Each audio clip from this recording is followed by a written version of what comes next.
used to be a police officer in a city in Virginia. There is one upscale neighborhood in our city with very nice homes, and when I was a new officer, I was often told stories about a doctor who used to live in one of those homes. The story goes that the doctor attempted to perform some type of operation on himself. He numbed his stomach area to make an incision, but since he couldn't feel it, he accidentally cut too deep and wide, ultimately disemboweling himself. When officers and paramedics arrived, they found him barely alive, holding his own intestines, and he eventually died. Fast forward to when I was assigned to a call about a young woman found dead by her older sister. When I arrived on the scene, it was in the aforementioned nice neighborhood. As soon as I exited my vehicle, I had an uneasy feeling about the house.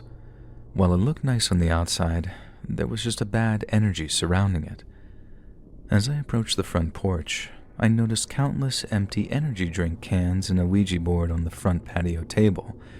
Everything about this house just felt wrong. And once inside, the family was obviously very distraught. I was told the deceased, whom we'll call Emily, was in the basement, and by that time another officer had arrived, so he stayed upstairs with the family while I went down to the basement.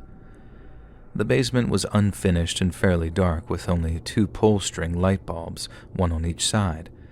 The scene in the basement was similar to the front porch. Energy drink cans were scattered everywhere, and there was another Ouija board on a small coffee table. Emily, who was 19, if I remember correctly, was hanging by her neck from a basement rafter. She had used an exercise band, and her body was swinging slightly. Her face was blue, bloated, and contorted into a horrible expression. Another officer helped me take her down. Emily's family consisted of her mother, father, and older sister. Her parents said that they had been trying to help her because all she ever did was stay up all night drinking energy drinks and playing with the Ouija board. Her sister provided more detail. She said that she and Emily were very close and told each other everything, and according to her, Emily had become obsessed with the Ouija board, staying up all night to talk to what she believed was her boyfriend, who was dead. Emily had been telling her sister that her boyfriend was begging her to join him in the afterlife, which is why her sister believed she did what she did. Now let me reiterate, this house felt wrong. There was an overwhelming sense of unease and sickness in the basement, and it wasn't because of the body. This wasn't my first death scene. This call really messed with me for a while. We never got much more explanation, and as cops, you just have to move on to the next call. Now 2 weeks later to the day, I responded to a call about a car accident with ejection, and I head to the scene with lights and sirens and arrived to find a convertible BMW that had clearly experienced a horrific crash and rollover. It was sitting on its wheels, and in the driver's seat was a woman with a broken neck, her head twisted almost completely around. About 25 feet away from the car was a man who had been ejected. Since it was a convertible, he must have been thrown from the top. The top half of his head was missing and pieces of his brain matter were scattered everywhere. As I walked 75 yards away from the accident to close off the scene with yellow tape, I found yet another large chunk of his brain. Now, I'm not trying to be intentionally graphic or gross, but I want to paint a clear picture of just how violent this car accident was. When I obtained the man's ID and radioed it in to dispatch, another officer and I realized the same thing at the same time. These 2 people were Emily's parents, who had died in a terrible accident exactly 2 weeks after her death. Breaking the news to the older sister was heartbreaking. I kept in touch with her for a while. She had inherited her parents' estate and life insurance money, and she ended up selling everything and buying a new house to try and start over and build her life. However, the story doesn't end there. You see, about a month later, another officer was called to the scene after a pedestrian was struck by a car while jogging in her neighborhood. And yes, you guessed it. It was the sister. She survived several weeks in a coma, but ultimately did not make it. If you're wondering why the story about the doctor is relevant, it's because the house where Emily took her own life was the same house that doctor had lived in. I don't know what to think, but to me it seems like either the house is cursed or Emily opened up something very dark. That was a few years ago, and I'm no longer a police officer, as that's a story for a different time, and I've since moved a couple of states away. All I know is that I'm just glad to be as far away from that cursed situation as possible.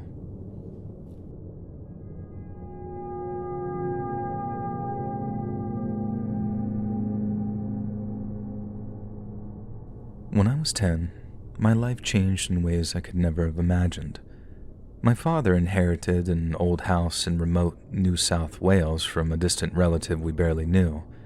He thought it would be an idyllic place to raise a family, away from the hustle and bustle of city life. Little did he know what awaited us. The house was nestled in the middle of nowhere, surrounded by dense bushland. It was the perfect picture of tranquility, at least during the day. The house itself had an eerie, antiquated charm, with creaking floorboards and dimly lit hallways that seemed to stretch on forever. My family consisted of my father, my mother, my older sister Lucy, and me. We moved in with excitement and a sense of adventure, unaware of the horrors that would soon unfold. The first few nights were pretty uneventful. My father busied himself with repairs, my mother unpacked, and Lucy and I explored the property. On the fourth night, I had my first encounter. I was in my room, reading a book, when I felt a sudden chill. The room seemed darker than usual, and I had the unmistakable feeling of being watched. I looked up, and there, peering around the corner of the doorframe, was a figure. It was barely visible, like a shadow, but I could make out the shape of a head and shoulders. I froze, my heart pounding in my chest, and the figure remained there for a few agonizing moments before disappearing. I convinced myself that it was just my imagination, despite the creeping fear that settled in my bones. Weeks passed and odd things continued to happen, mostly to me. My toys would be moved around and my bed would occasionally shake in the middle of the night. I told my parents, but they dismissed it as nightmares or childish imagination. One night I woke up to a whispering voice hissing my name. I sat up, drenched in sweat, and saw the same figure from before, now at the foot of my bed. It was closer and clearer. It had no features, just an inky blackness. I screamed and my mother rushed in, and the figure vanished the moment she opened the door, leaving her to comfort me and dismiss it as a bad dream. It wasn't until Lucy had her own experience that my parents began to take things seriously. She came to me one morning, pale and shaken, saying that she'd seen a woman in old-fashioned clothes standing at the foot of her bed, staring at her with hollow eyes. My parents started to believe something was off, but didn't want to admit that something supernatural might be happening. Our situation escalated over the 5 years that we lived there.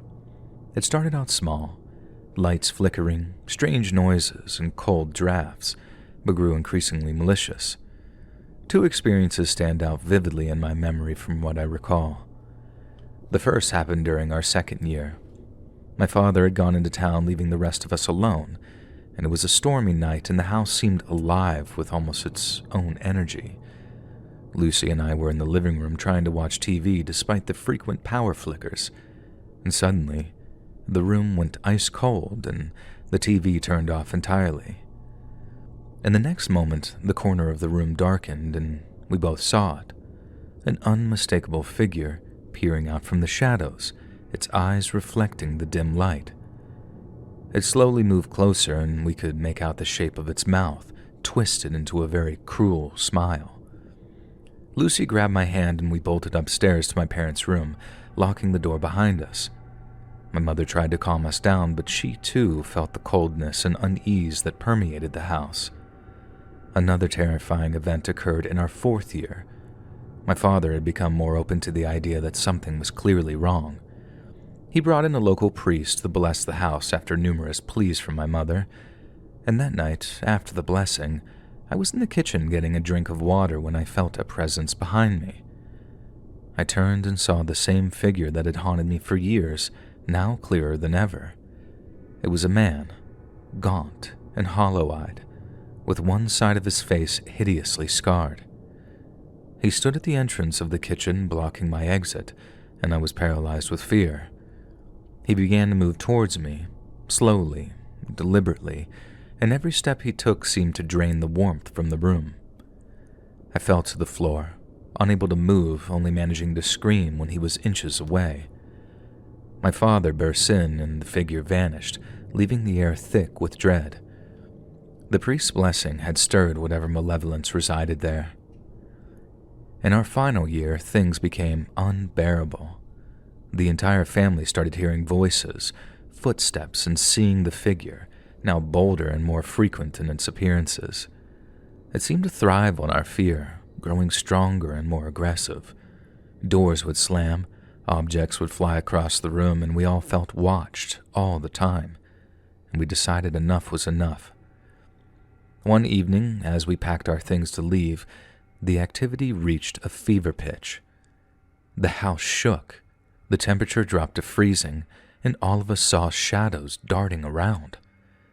It seemed the entity didn't want us to go, but we were very resolute in our decision. We moved out the next day, leaving behind that cursed house and never looking back. Later on, we learned that the house had a very dark history. The man who built it in the 1800s was rumored to have gone mad and taken the lives of his family. His spirit, along with others, was said to haunt the property, reliving their final moments in a twisted loop of torment. Living in that house changed us all. We never spoke of it much after we left, but the memories lingered. And even now, years later, sometimes I wake up in the dead of night, half expecting to see a face peering around the corner, watching and waiting.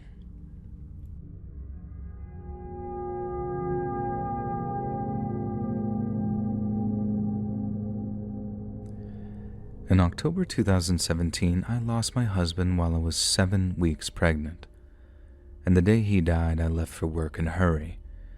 We exchanged some texts after he woke up, discussing a phone interview that he had later that day and the pain that he was experiencing in his leg.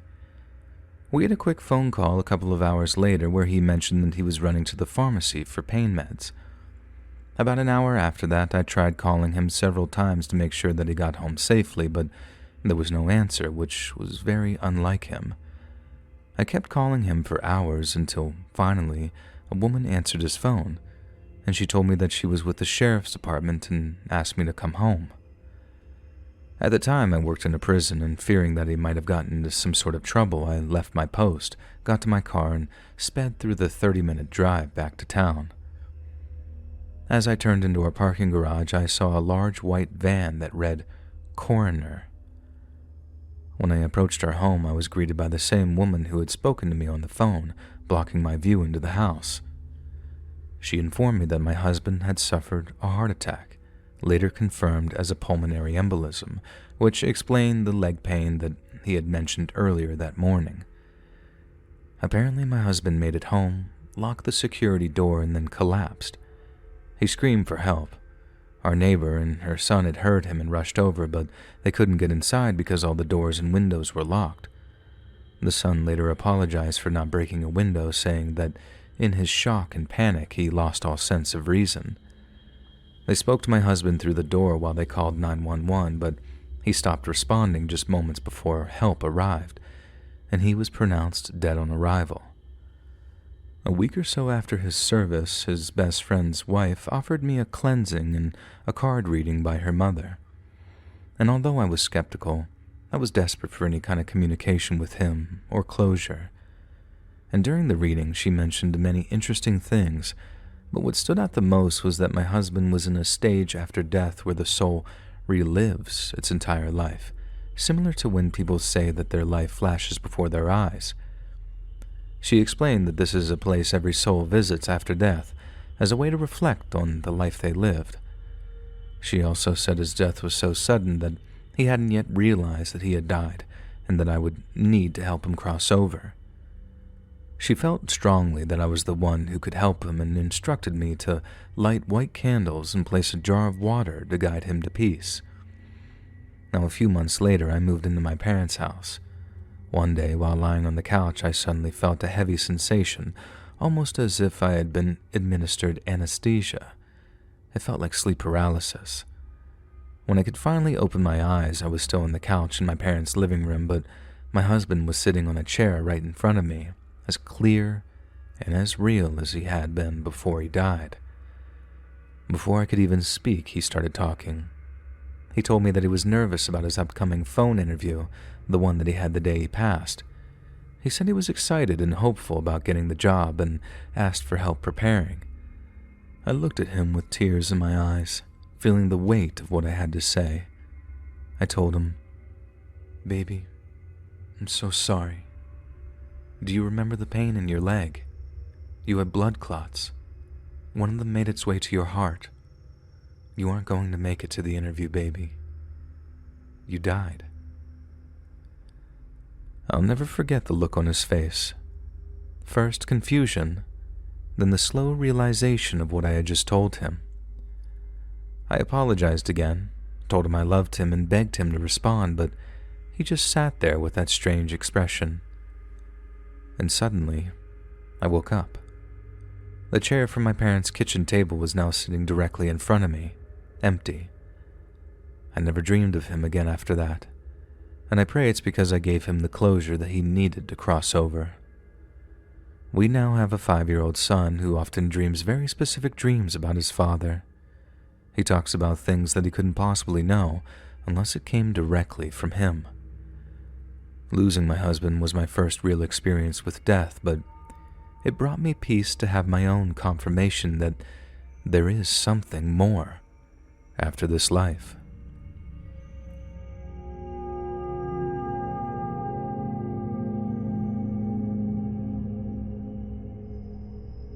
This experience I'm going to describe has taken a while for me to get together and actually write down. It takes place in Yosemite National Park in August of 2017 with my two best friends, Zach and Andrew. Zach had worked that summer as a parking agent at Glacier Point and was pretty familiar with the area. His employee housing, he was given a house in Wawona with 2 other guys. Andrew and I were visiting for the week and had each been to Yosemite before. One of the nights there, we decided to watch the sun set over Chilnuwana Falls. It was a great hike that Zach had done before. The trail was about 4 miles to the top with about a 2,000-foot elevation gain. We brought food and decided to hike up and take a swim and eat at the pools on top of the falls. We set out on a couple of hours before sunset. As we approached the top portion, we were about half a mile to the top of the falls where a guy, about our age, early 20s, ran up to us from bushes, frantically asking for help. His friend had fallen 50 feet off of a cliff and had shattered his femur. Zach was used to this, and after working in the park all summer, he had seen many injuries and was used to it. The man didn't have cell reception, but I did, so I called 911 and reported the accident, requesting search and rescue.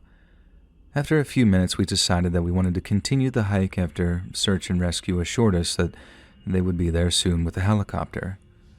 We told the guy that help was on its way, and we continued the next half mile up to the top of the falls. When we got up there, it was a picture-perfect scene, a beautiful sunset as we swam and ate. We then got an amazing show as we saw the helicopter land to pick up the injured guy that we had just encountered right below us.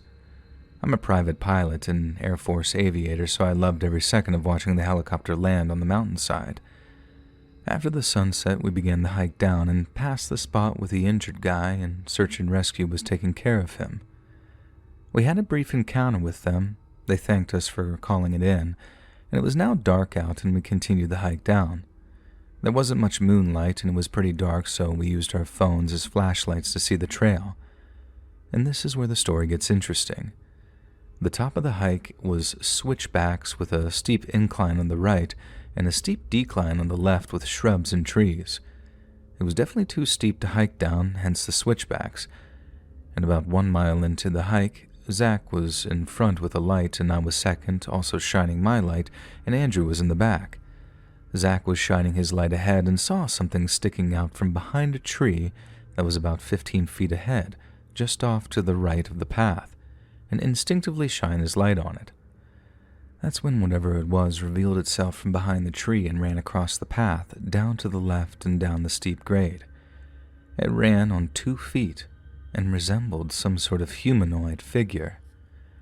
It was a little shorter than us and clearly had 2 arms and 2 legs, but it moved in an inhuman way. It vaguely resembled a person with a head and limbs, but appeared to be just skin, no clothes at all.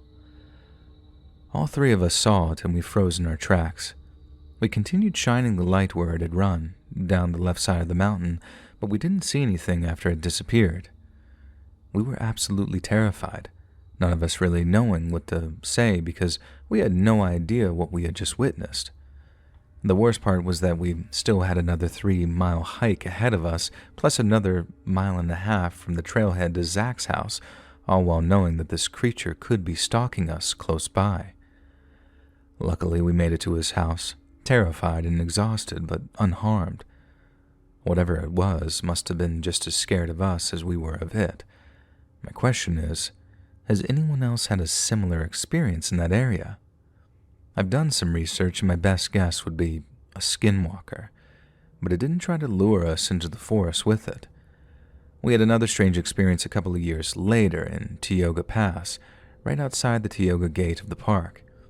We were camping in a closed campground in that area, and in the middle of the night, I woke up to go to the bathroom, and before exiting the tent, I saw an orb about 5 feet away, floating by with a bright light. I don't think it was a person because Zach, Andrew, and I all saw the orb, and there wasn't anyone around us. Our friend Jackson, who was also in the tent, told us that the next morning that he had felt rocks being thrown at the tent all night, along with hearing footsteps nearby. Has anyone else ever had these similar strange experiences? I'd love to hear them. We all know what we saw, and we know that it wasn't human.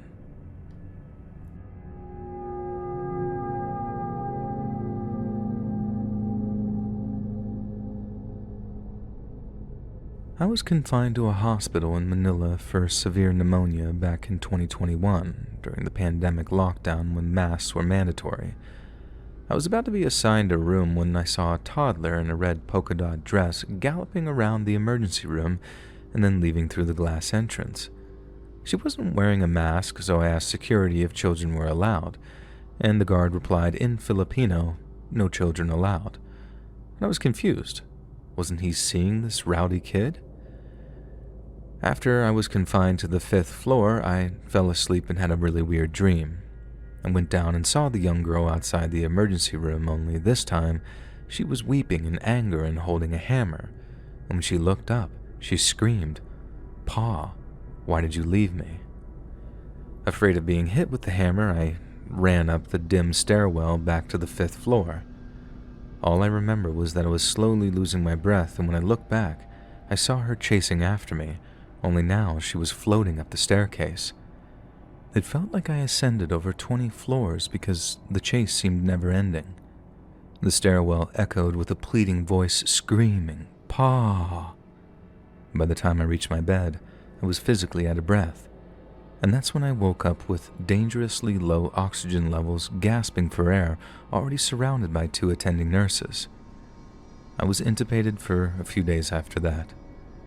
When I regained consciousness, I recounted my dream to my attending nurse. She froze in shock before asking, "Did she have a polka dot dress on?" And I asked her how she knew. Apparently my dream was eerily similar to over 10 anecdotes from different patients over the decades, each one involving a girl in a polka dot dress who first appeared in the emergency area and then later in their dreams, chasing them until they woke up. The existence of this girl has been an open secret among the hospital staff, passed down from worker to worker since the 1970s. And I guess the backstory goes, more than 40 years ago, a small dengue-infected child was brought to the hospital by a young Chinese father in his 20s, and for reasons unknown, perhaps because she was an illegitimate child not recognized by the father's family, the dad abandoned her at the hospital, never to return. And the hospital recorded no proper identity for the little girl, and she eventually died alone. She was buried in the cemetery right across from the hospital, and a group of nurses helped bury the girl. They named her Shobe, a Chinese Filipino term for youngest daughter. She wore a polka dot dress. The nurse told me that while they have never actually seen the ghost, they all know of her existence. They also know that the ghost only reveals herself to certain people.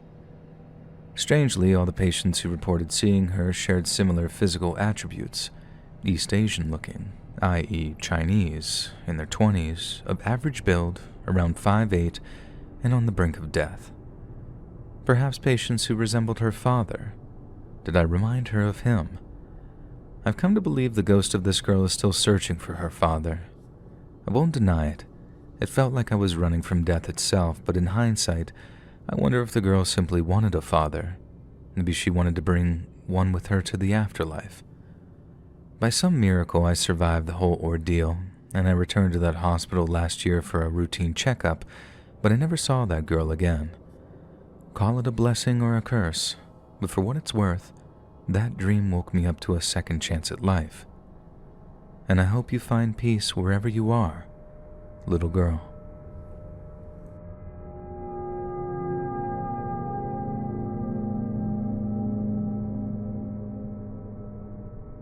Finding a rental in suburban Victoria that was actually affordable seemed like a miracle.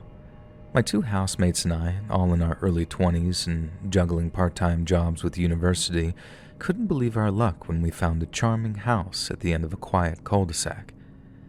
It was suspiciously cheap for the area, but we chalked it up to our good fortune and a landlord eager to fill the place quickly. We moved in during an unusually warm summer. The house had a dated but cozy feel with worn carpets and faintly creaking floorboards that we wrote off as part of its charm. It wasn't long before we started to notice some oddities. The first night, while we were unpacking in the living room, we heard footsteps running up and down the hallway.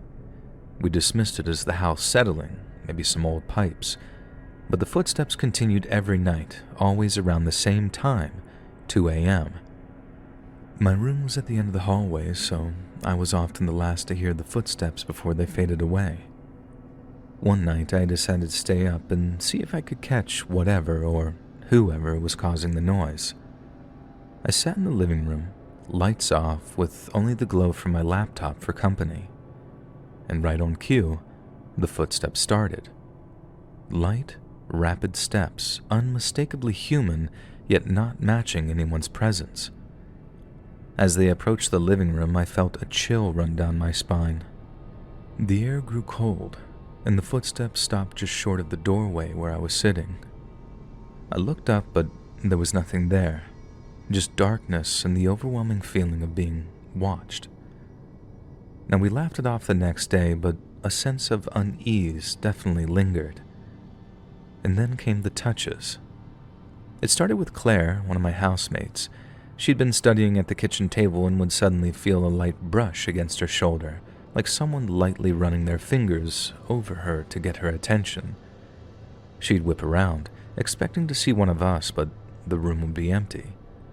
And over time, Sam and I experienced the same cold, fleeting touches, ever so gentle but profoundly unsettling. The real terror, though, began with the sightings. One evening, while we were all relaxing in the living room, I noticed a shadowy figure peering in through the window. I jumped up, thinking someone was trying to break in, but as I moved closer, the figure seemed to melt away into the night. Sam saw it too, confirming I wasn't just seeing things, and from that point on, the figure haunted us, watching us from the windows, always just at the edge of our vision, disappearing whenever we tried to confront it.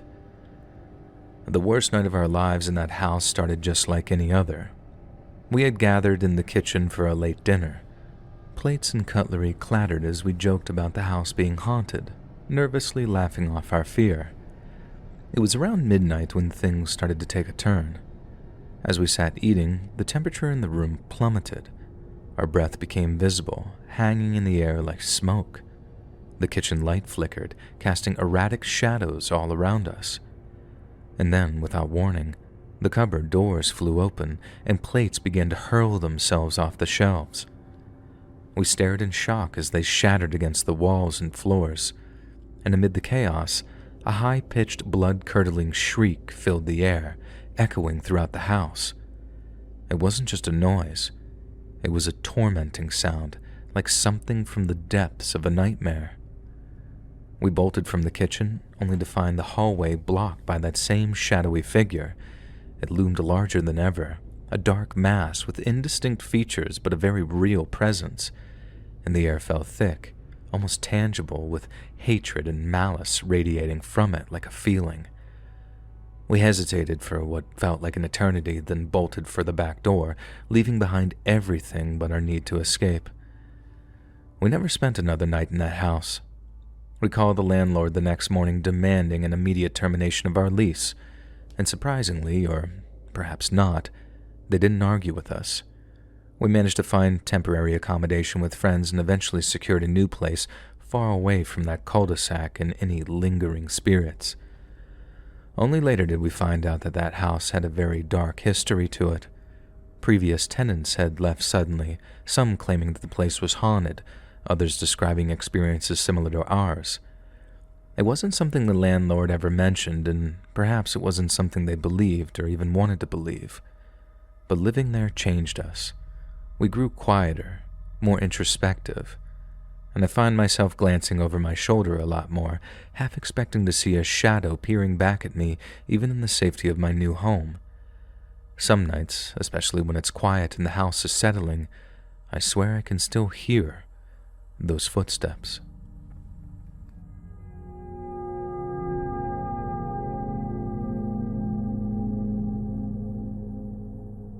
My girlfriend and I moved into a new apartment roughly 3 years ago. Since then, she has been suffering from weekly episodes of sleep paralysis. Her brother used to have them when they were children, so she recognized what it was right away. She has described it as being completely paralyzed, except for being able to breathe and move her eyes. Most of the time, she sees a dark, tall figure moving around our apartment during these episodes. Sometimes she just hears it walking. Other times it's standing in the doorway staring at her, and occasionally it presses down on her chest, making it hard for her to breathe. She's a skeptic when it comes to the paranormal, yet these sleep paralysis episodes terrify her. And now, here's the really scary part. She usually manages to wake me up during these episodes by breathing quickly and loudly. I can then wake her from it, which allows her to move again, and the figure disappears. What I haven't told her is that for the past 2 months, I've seen this figure too. Right after I'm woken up by her breathing, I can see it, bent over her, pressing down on her chest. It always disappears the moment I acknowledge it or try to wake her. I've also seen it standing in the hallway, staring at me one night while I was home alone watching a movie. I pretended not to see it, and when I looked again, it was gone. Now comes the dilemma. Do I tell my girlfriend that her sleep paralysis demon might not just be a product of her mind, since I've seen it too, and at the same time as her when I wake her up from paralysis at night? I don't want to scare her. She's already terrified by the sleep paralysis, but at least she believes it's all in her head, and we can't afford to move. I think we can both live with this as long as I never tell her the truth, but I need your advice.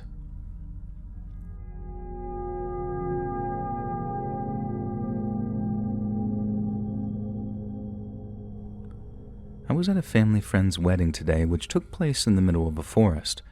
It was a beautiful setting, but after a while, I needed a break from the crowd, so I walked toward a small stream nearby. And that's when I saw someone. Now, a little background. Last year, one of my closest friends passed away in a car crash. We were both into paranormal stuff, and they promised that they'd come to find me after they died. Since their passing, I haven't noticed anything unusual, aside from occasionally seeing a shadow figure, until today. The person standing by the stream had a birthmark on their face, and my friend had the exact same birthmark. They were wearing a limited edition shirt from a band that we both loved, the same shirt my friend wore the day they crashed. Even their hair color was identical to my friend's. I stared at this person for a while, and they smiled back, saying, "Hello," and they said my name. And I blinked, and they were gone. And I'm still just so confused and even terrified at what happened. It does give me a sense of peace, but I just need some reassurance that I'm not losing my mind.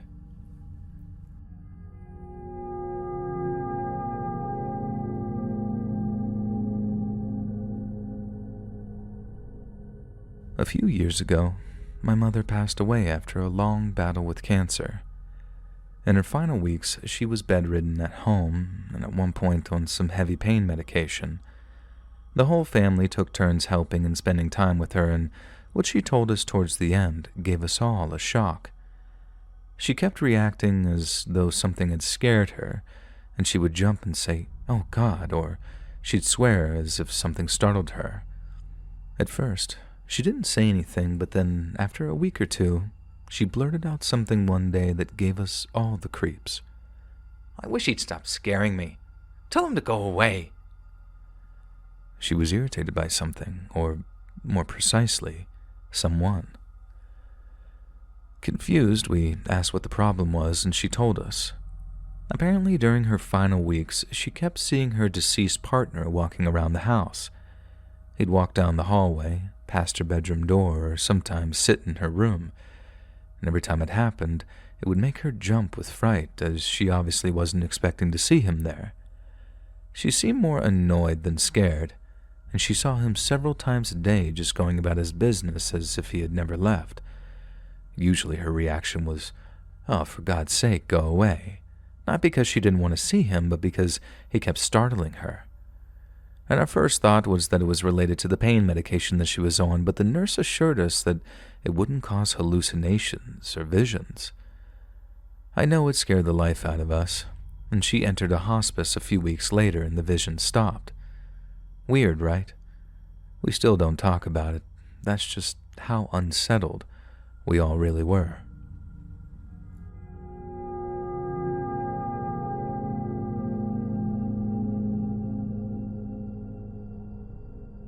I moved into a rental house last year with my wife, built in the 40s, I think. It's an okay rental, but I'd never buy this place. It's a modge podge of half-assed DIYs, including a house extension. The church across the road owns it, and the two of the people there have managed it for a while, and I don't know much of the history of it otherwise. Even since the first time I toured it, the basement has creeped me out. There's this weird yellow half-finished bathroom downstairs in the laundry room that is at least a few decades old, a telephone down there, and the rest is unfinished. There's a creepy chair in the corner that I swear moved a few months ago, and a desk that I swear another chair used to be stacked on top of, but regardless, that's not why I'm making this post. Since we moved in, every once in a while a light is randomly on down there. Sometimes it's one of the draw cord lights, and I assume I forgot and left it on, although I'm pretty good about that kind of thing, and I doubt it. And for the past few months, more often the main light switch at the top of the stairs, and there's no way that I'd forget that. Lately, with us moving out in less than a week, it's been turning on every couple of days, which is more often than usual. I often notice it when I'm outside looking in, which is even creepier. It's worth noting that the switch will physically be up, too, when it wasn't before. But today, when it happened again, I had a creepy realization. It happens when we're sleeping. I know this because every night I go to my office down the hall from my bedroom and play games or do work in the dark. When I go into the hallway, it's always pitch black, and I have to turn on my phone flashlight. There are decent-sized gaps under the doors, and I noticed if the lights were on.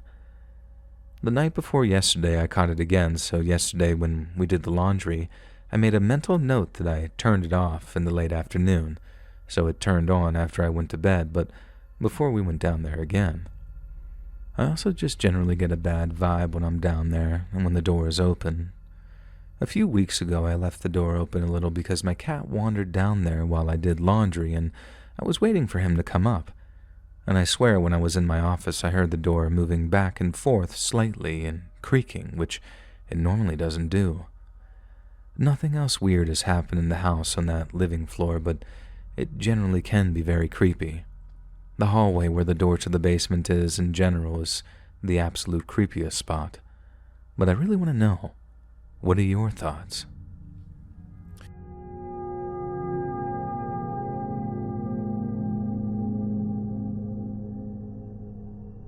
I just woke up from a nap, and I've been silently lurking and reading other people's posts, which are super interesting, and I don't necessarily think anything too much about my experience since the answer is right there. A ghost was talking to me from the basement. My parents commuted to work at the time, which required them to get up at 3 in the morning, get ready for an hour, and then leave the house at around 4 in the morning since the northern part of my state, where they work, we live in the central part, is very heavy with traffic. My parents built their house in 2013, and we moved in at around that time too. My sister and I would sleep upstairs, and my grandma, who was alive at the time, slept in the master bedroom on the ground floor. I was in college at the time. It was about 5 o'clock in the morning, and Grandma and my sister were sleeping. I was drinking my morning coffee in the dark, looking over my student email when I heard a very clear woman's voice say, "Hello? Is anyone there? I need help." from the basement. At first, I thought that I was developing psychosis since my sister has schizoaffective mood disorder, but I immediately noticed my dogs were staring right at the basement door. They heard it too. And so I barricaded the basement and went up to my room with coffee and locked the door, and now I'm perusing Reddit, trying to find answers.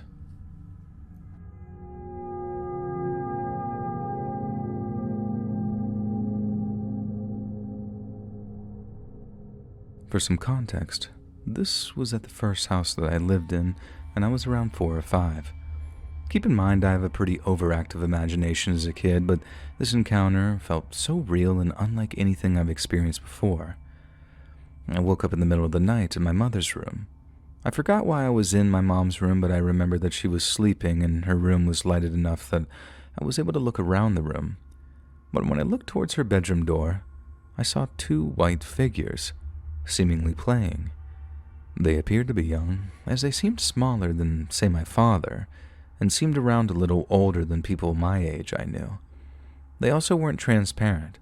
These figures had actual mass to them, like shadow people in the best way to describe it, but instead of black, they were completely white. Now anyway, when I saw them, they stopped playing and stared right at me, and my whole body froze and I was unable to say anything. I didn't even want to wake up my mother. I was that frightened to move. Then the 2 figures started to walk to me as excruciatingly slow as possible. As they crossed to my side of the bed, one of the boys had reached his hand out to touch me and then faded away just as he reached me. It wasn't until a few years later when I brought this up with my dad, and he told me that he used to see a bunch of ghosts when he was a kid at our house. He grew up in my first house, but he never saw ghosts of 2 children. He did say that he heard a story growing up that there were 2 boys that actually died on that street that we lived in. One died falling down the stairs and the other died in some way I forgot, but he didn't know the boys personally. And that's all I got. I've told a few people this, and they brought up sleep paralysis, and I felt like I could move. I was just afraid to move in that moment. I did say that I had an overactive imagination back then, so it is entirely possible that I imagined it all, but it felt so real and unlike any night terror that I had brought up by my imagination. If you have any explanations, that would be awesome, but for now, I'll just sign off on that note.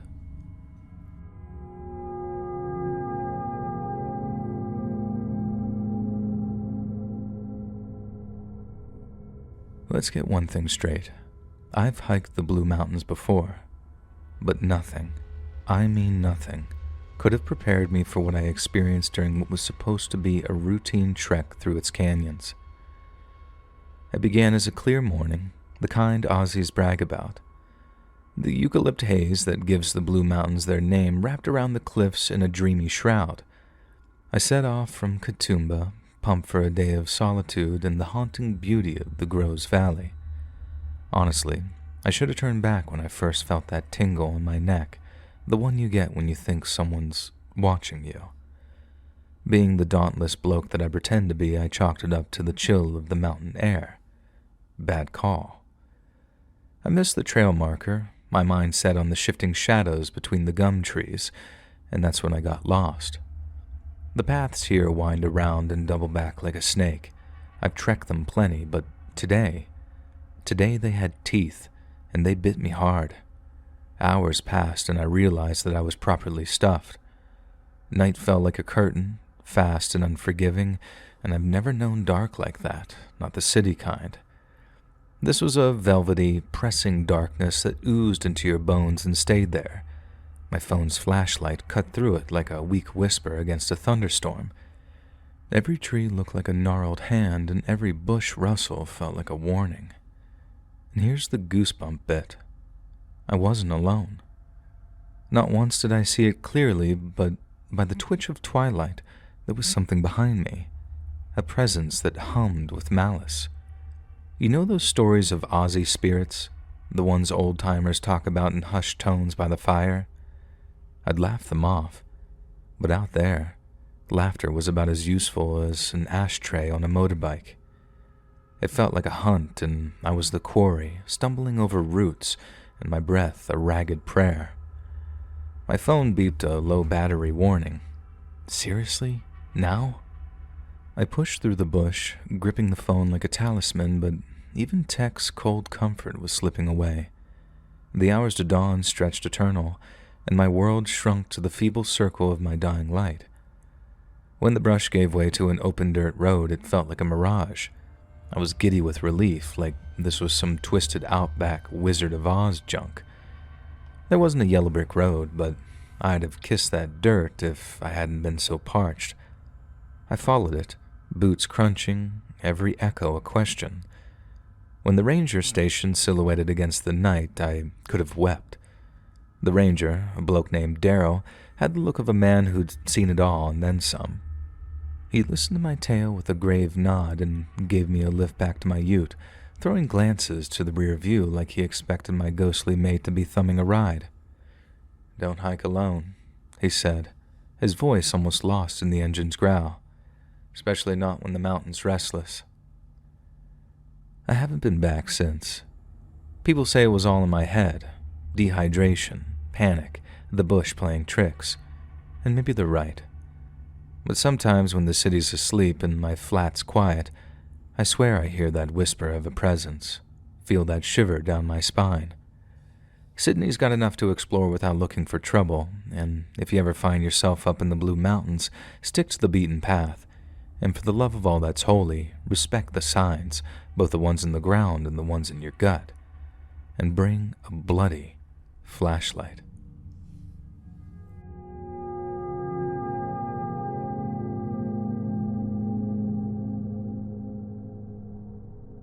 It was a Friday night, and my cousin, along with her brother, was staying over at our house in Bathurst, New South Wales. My cousin was about 15 years old. We lived in a 2-story home, so my parents and her brother were downstairs in the den. My younger sister and I were in the living room, while my older cousin was in a spare bedroom getting ready for bed. I was curled up on the couch, watching TV, when suddenly a loud scream pierced the air. I jumped up and ran to the spare room to see what had happened.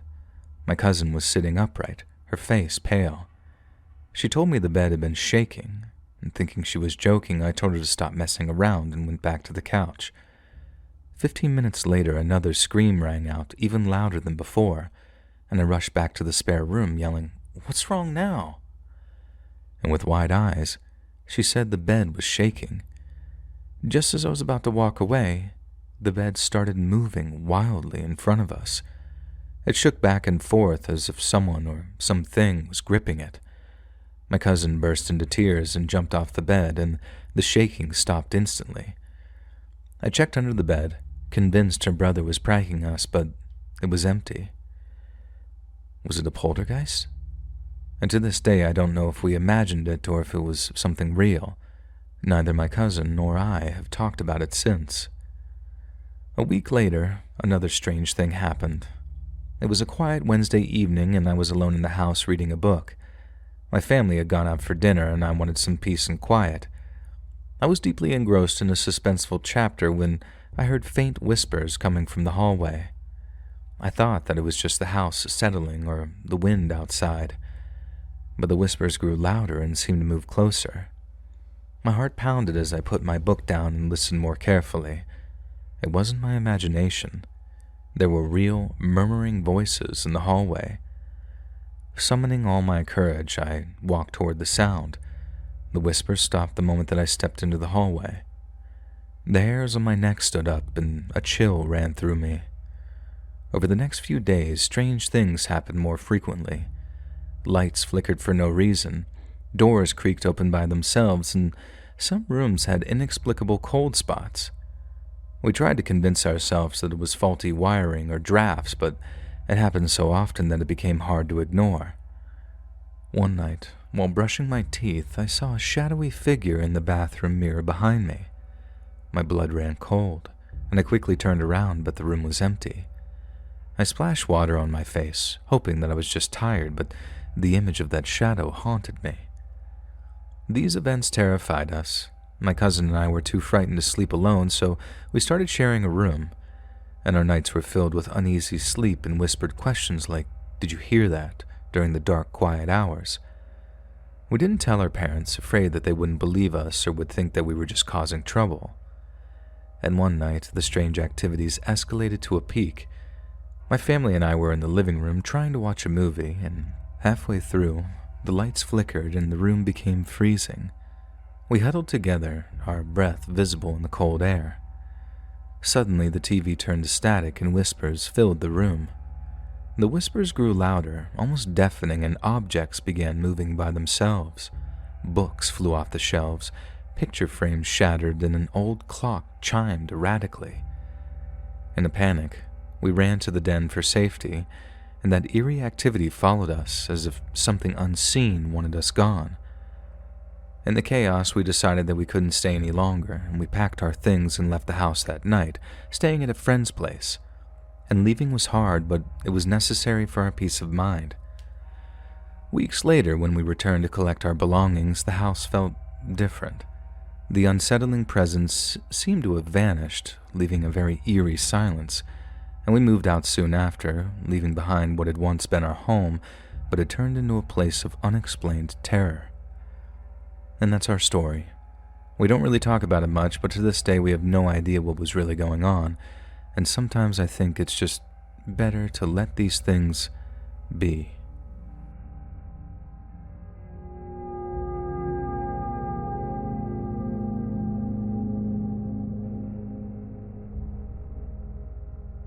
When I was a teenager, like around 13 or 14, one of my mates from school lived in a kind of countryside area.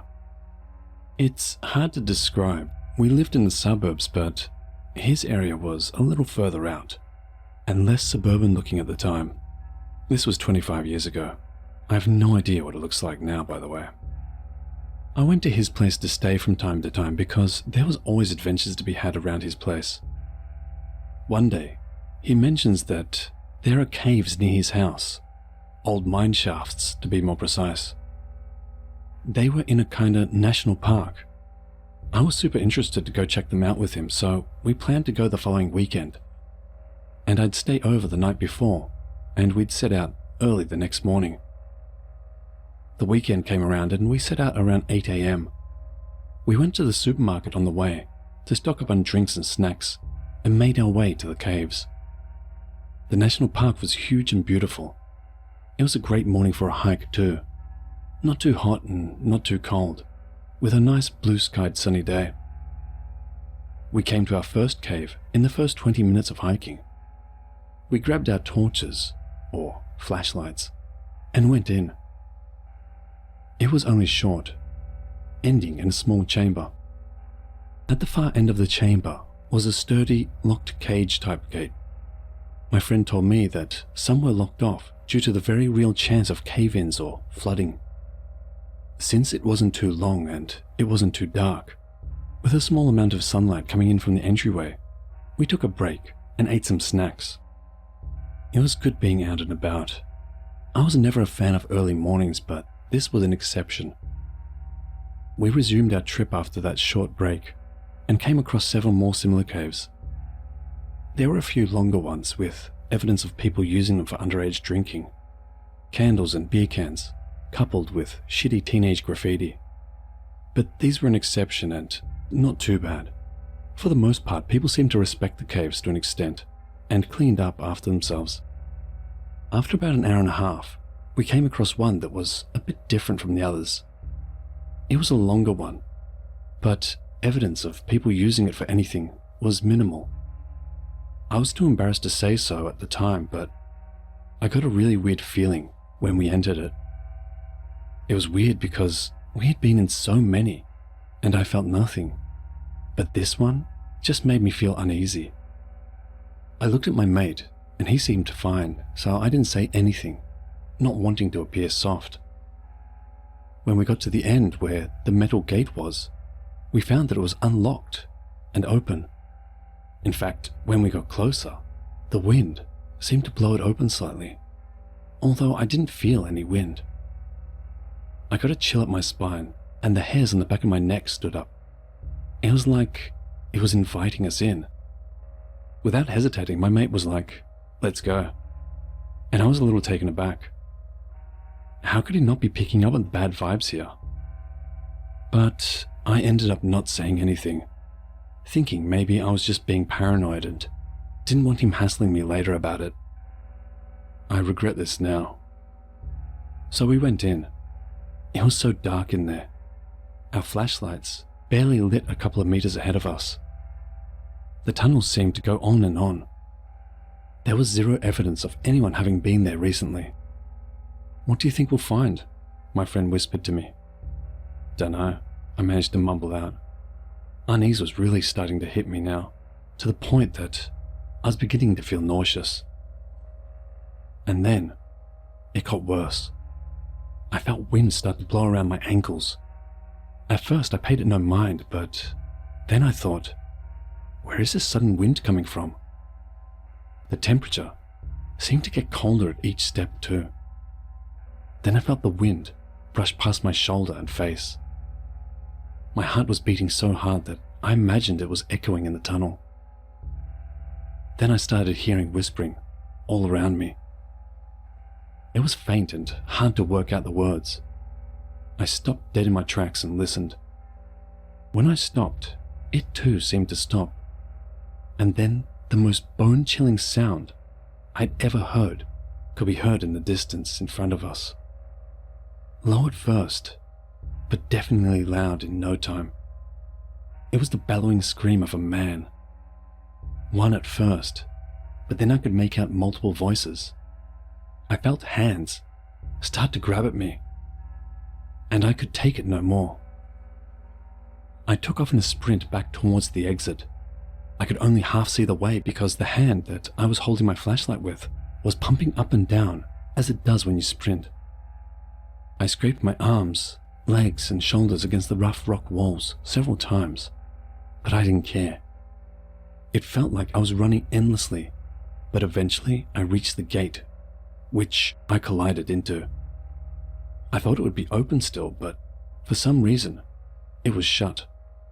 In my panic, I couldn't seem to work out how to open it. Eventually I managed, and it swung towards me, and I left, my mate not far behind me. We finally got out and just kept running, until we finally realized that we were out of that tunnel. Upon realizing this, we collapsed in an exhausted heap, struggling to regain our breath. I'm not proud of this, but I also vomited on myself, due to the overexertion. It was my only shirt for that weekend too, and I had to borrow one of my mates, while we cleaned mine up in secret, because for some reason we thought we'd be in trouble. Just before we got up and left the area where we collapsed, I took one look back at the cave. It was kinda involuntary. I wasn't even thinking. When my eyes landed on that cave entrance, I swear I could see a shadowy figure standing in the darkness, staring at us. I shot a look at my friend and he saw it too. I was this close to puking again, but I held it down. We got up and hurriedly left the area. That was enough adventure for one day. We went back there a year or so later for nostalgia's sake. Also, we felt bigger and tougher. That particular cave was heavily locked off with no trespassing signs on it, threatening hefty fines. Probably for the best thinking back. Teenage bravado makes young boys do stupid things sometimes, and we may not have escaped so easily a second time.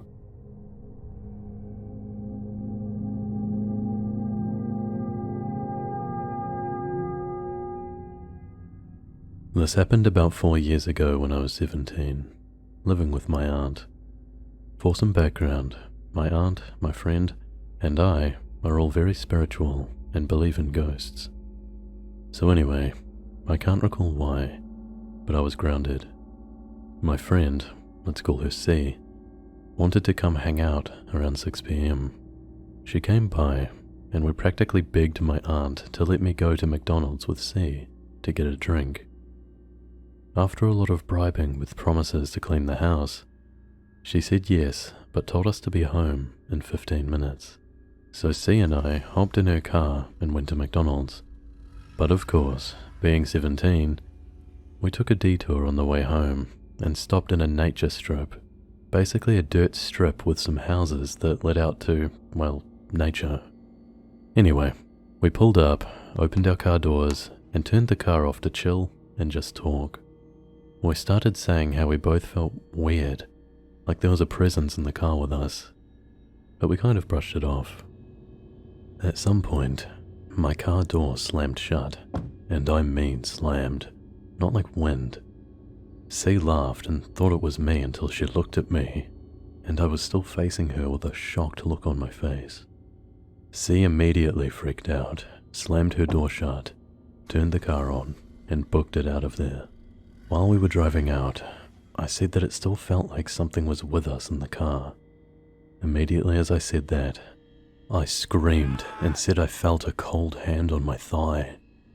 And as soon as I said that, the light above us on the road went out, as did about 5 more, perfectly timed as we drove under each. At this point, we were zooming home to tell my aunt. We got home and practically fell out of the car, running upstairs, but my aunt wasn't home. We sat on the balcony, collecting ourselves, and decided to go to our aunt's friend's house, who I forgot to mention was also spiritual. We'll call her S.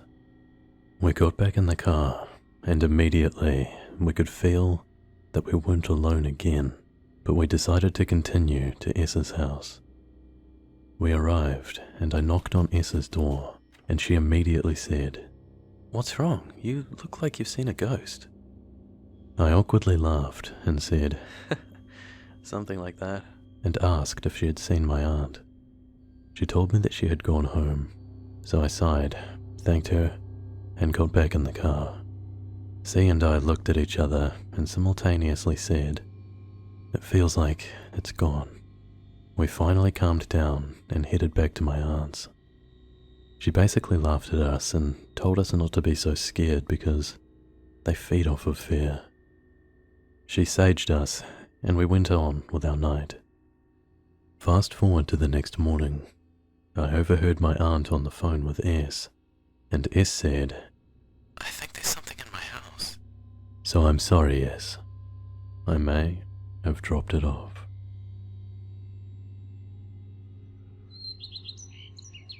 Hey friends, thanks for listening. Click that notification bell to be alerted of all future narrations. I release new videos every Monday and Thursday at 9 p.m. EST, and there are super fun live streams on Sundays and Wednesday nights. If you got a story, be sure to submit them over email at LetsReadSubmissions@gmail.com and maybe even hear your story featured on the next video. And if you want to support me even more, grab early access to all future narrations and bonus content over on Patreon, or click that big join button to hear about the extra perks for members of the channel. And check out the Let's Read podcast, where you can hear all of these stories and big compilations located anywhere you listen to podcasts. All links in the description below. Thanks so much, friends. And remember, you're top 8.